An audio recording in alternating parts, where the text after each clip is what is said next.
প্রিয় ভাই ও বোনেরা, আজ আমি এমন একটি বিষয়ে কথা বলতে চাই যে বিষয়টা আমাদের অনেকের বুকের ভিতরে চাপা কষ্ট হয়ে আছে। আপনি কি কখনো এমন করেছেন? রাতে সবাই ঘুমিয়ে গেলে একাকী বসে আল্লাহর কাছে হাত তুলেছেন, চোখের পানি পড়েছে, কিন্তু তবুও আপনার দোয়া কবুল হয়নি। তখন আপনার মনে হয়েছে, আল্লাহ কি আমার কথা শুনছেন না? আমি কি আল্লাহর কাছে অযোগ্য? প্রিয় ভাই ও বোন, আজকের এই ভিডিওটা শেষ পর্যন্ত দেখবেন, কারণ আজকের কথাগুলো হয়তো আপনার জীবন বদলে দিতে পারে। আল্লাহ কখনো দোয়া অবহেলা করেন না। সবার আগে এই কথাটা মনে রাখুন, আল্লাহ কখনোই বান্দার দোয়া অবহেলা করেন না। কোরআনে আল্লাহ বলেন, তোমরা আমাকে ডাকো, আমি তোমাদের ডাকে সাড়া দেব। তাহলে প্রশ্ন আসে, আমরা ডাকছি তবুও কেন সাড়া পাচ্ছি না? এই উত্তর জানতে হলে আমাদের নিজেদের দিকে তাকাতে হবে। নাম্বার 1, হারাম রিজিক দোয়া কবুল না হওয়ার বড় কারণ। রাসূলুল্লাহ সাল্লাল্লাহু আলাইহি ওয়াসাল্লাম একটি ভয়ঙ্কর কথা বলেছেন।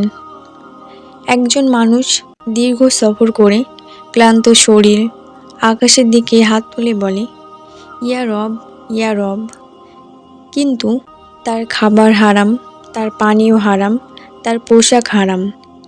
তাহলে তার দোয়া কিভাবে কবুল হবে? আজ আমরা নামাজ পড়ি, দোয়া করি, কিন্তু উপার্জনের ব্যাপারে কি সতর্ক? সুদ, মিথ্যা, প্রতারণা, হারাম ইনকাম, এইসব জিনিসই দোয়ার দরজা বন্ধ করে দেয়। একটু ভেবে দেখুন, আপনার রিজিক কি শতভাগ হালাল? নাম্বার 2, গুনাহের দেয়াল। প্রিয় ভাই ও বোন, গুনাহ আর দোয়া একসাথে চলতে পারে না। চোখ দিয়ে হারাম দেখি, কান দিয়ে হারাম শুনি, জিহ্বা দিয়ে গীবত করি, নামাজেও অলসতা করি, তারপর বলি, ইয়া আল্লাহ, আমার দোয়া কবুল করো। গুনাহ দোয়ার সামনে দেয়াল হয়ে দাঁড়ায়। আজ যদি আপনার দোয়া আটকে থাকে, নিজেকে প্রশ্ন করুন, আমি কোন গুনাহ ছাড়তে পারছি না? নাম্বার 3, তাড়াহুড়ো করা বড় ভুল।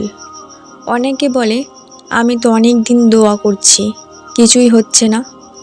রাসূলুল্লাহ সাল্লাল্লাহু আলাইহি ওয়াসাল্লাম বলেছেন, তোমাদের দোয়া কবুল হয় যতক্ষণ না তোমরা তাড়াহুড়ো করো। আমি দোয়া করেছি কিন্তু আল্লাহ দেননি, এই অভিযোগ। প্রিয় ভাই, আল্লাহ দেরি করেন কিন্তু কখনো ভুল করেন না। নাম্বার 4, দোয়ার আদব না জানা। আমরা অনেক সময় দোয়া করি ঠিকই, কিন্তু দোয়ার আদব মানি না। সঠিক দোয়ার আদব, আল্লাহর প্রশংসা, রাসূলুল্লাহ সাল্লাল্লাহু আলাইহি ওয়াসাল্লামের উপর দরুদ, বিনয়, কান্না, মনোযোগ, নিশ্চিত বিশ্বাস। হাত তুললাম কিন্তু মন মোবাইল, দুনিয়া, চিন্তায়। এমন দোয়া আকাশে উঠতে চায় না। নাম্বার 5, আল্লাহ যেভাবে দোয়া কবুল করেন, এটা খুব গুরুত্বপূর্ণ। আল্লাহ 3 ভাবে দোয়া কবুল করেন। নাম্বার 1, সঙ্গে সঙ্গে দিয়ে দেন। নাম্বার 2, দেরিতে দেন, যখন সময় সবচেয়ে ভালো। নাম্বার 3, দুনিয়ায় না, আখিরাতে বিশাল প্রতিদান দেন। আপনি হয়তো যা চাইছেন, আল্লাহ জানেন এটা এখন আপনার জন্য ক্ষতিকর। আপনি আগুন চাইছেন, আল্লাহ আপনাকে পোড়া থেকে বাঁচাচ্ছেন। নাম্বার 6, দোয়া দেরি হয় কারণ আল্লাহ আপনাকে ভালোবাসেন। হ্যাঁ, ঠিক শুনেছেন। কখনো কখনো আল্লাহ দোয়া দেরি করেন কারণ তিনি চান আপনি আরও দোয়া করুন, আরও কান্না করুন, আরও তার কাছে যান। রাসূলুল্লাহ সাল্লাল্লাহু আলাইহি ওয়াসাল্লাম বলেছেন, আল্লাহ সেই বান্দাকে ভালোবাসেন যে বেশি দোয়া করে। আপনার কণ্ঠস্বর আল্লাহর কাছে প্রিয়, এই জন্যই হয়তো দোয়া দেরি হচ্ছে। নাম্বার 7, দোয়া কখনো বৃথা যায় না। মনে রাখবেন, এক ফোঁটা দোয়ার পানি পর্যন্ত নষ্ট হয় না। আজ না হলে কাল, দুনিয়া না হলে আখিরাতে আল্লাহ অবশ্যই তার প্রতিদান দেবেন।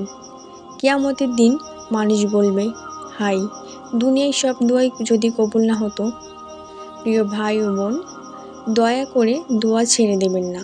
হয়তো আজ আপনার মন ভেঙে গেছে, কিন্তু মনে রাখবেন আল্লাহ ঠিক সময়ে দরজা খুলবেন, যে সময়টা আপনার জন্য সবচেয়ে উত্তম। আজ থেকেই চেষ্টা করুন হালাল রিজিক, 5 ওয়াক্ত নামাজ, বেশি ইস্তেগফার, কম গুনাহ। ইনশাল্লাহ আপনার দোয়া একদিন চোখের সামনে কবুল হবেই। হে আল্লাহ, আমাদের গুনাহগুলো ক্ষমা করে দাও, আমাদের আটকে থাকা দোয়াগুলো কবুল করে নাও, আমাদের ধৈর্যশীল বান্দাদের অন্তর্ভুক্ত করো। আমিন।